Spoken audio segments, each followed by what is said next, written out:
नमस्कार दोस्तों, आज मैं आपको राजा हरिश्चंद्र की कहानी सुनाने जा रही हूँ। पुराने समय में एक राजा थे जिनका नाम था राजा हरिश्चंद्र। वह महान दानी राजा थे। उनके राज्य से कोई भी इंसान खाली हाथ नहीं जाता था। वे बहुत ही उपकारी, सत्यवादी, दान देने में अग्रसर और त्याग करने में आगे थे। उनकी पत्नी का नाम तारामती व पुत्र का नाम रोहिताश्व था। एक बार की बात है जब भगवान इंद्र की प्रेरणा से एक मुनि विश्वामित्र ने राजा हरिश्चंद्र की दानशीलता और सत्यवादिता की परीक्षा लेने की बात सोची और इंद्र की कृपा से वे राजा के सपने में आए। दूसरे दिन की बात है, सुबह सुबह राजा के दरबार में महर्षि विश्वामित्र आए। उन्होंने राजा को एक दिन पहले का सपना याद दिलाया जिसमें राजा ने दान की बात भी की थी। अब राजा को सब कुछ याद आ गया। राजा ने विश्वामित्र को पहचान लिया। महर्षि ने राजा से दान मांगा और अपने मंत्री को राजकोष में धन लेने के लिए भेजा। अचानक महर्षि बोले, जब तुमने कल रात सारा धन हमें दे दिया तो यह तुम्हारा धन कैसे है? यह राज्य तो अब हमारा है। अब तुम कुछ भी दान दक्षिणा नहीं दे सकते हो। राजा सोचने लगे कि महर्षि विश्वामित्र सही कह रहे हैं, पर अब तो उनके राज्य में दान करने के लिए कुछ भी नहीं है जिसे वे दान दे सकें। तो राजा ने सोचा कि अब दान देने के लिए मुझे स्वयं अपने आप को बेचना पड़ेगा। राजा को शमशान घाट का एक मालिक खरीदने के लिए तैयार हो गया। उसके बेटे और उसकी पत्नी को एक सुनार ने खरीद लिया।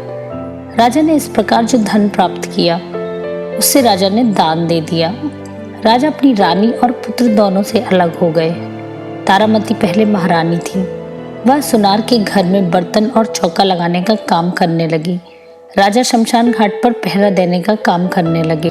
जो भी लोग किसी का अंतिम क्रियाक्रम करने आते थे राजा उनसे कर लिया करते थे।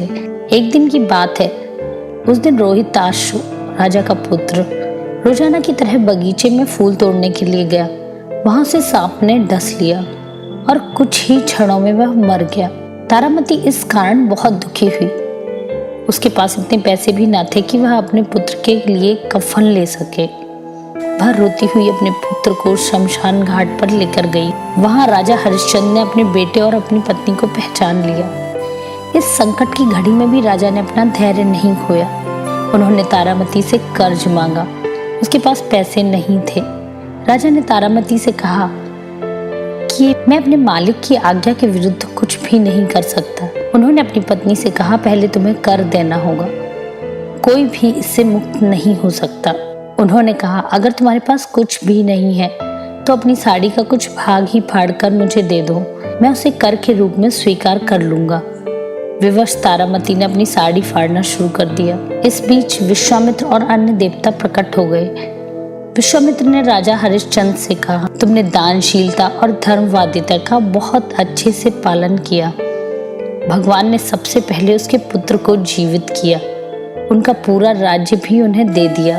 इस तरह राजा हरिश्चंद्र अपनी दानशीलता और धर्मवादिता के लिए अमर हो गए।